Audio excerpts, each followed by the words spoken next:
बंधुत्वर वृक्ष आमे चारि सांग मिसी आम गाँव को जाइथिलु। एबेकार कथा नुहे, से अनेक पुराणा कथा। स्कूल बेलर गाँर परिवेश, गाँर सड़क, खेत, बिल, पोखरी, आंब तोटा आउ केते कौन।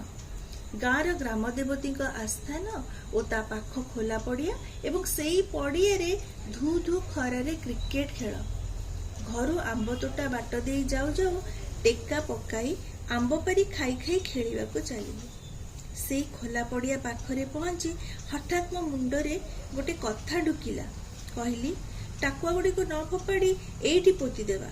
सेया कलु। या भितरे अनेक वर्ष बीती गलानी।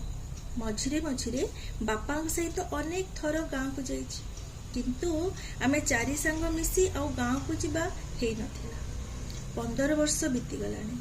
से जो ग्राम देवती को आस्थान तारी मंदिर प्रतिष्ठा उत्सव रे चारि सांग मिसी आम गाँव को बाहरिलु। गाँव रे पहुंचिला क्षणी पुरुणा स्मृति उंकी मारिला। बॉल बैट धरी सीधा चलिलु पड़िया को। पहुंची देखु गोटे विराट आंब गछ से पड़िया रे। गछटी को देखी मनरे जो आनंद आसिला कहले न सरे। आम बंधुत्व परी गछटी मध्य बढ़ी चलिछि।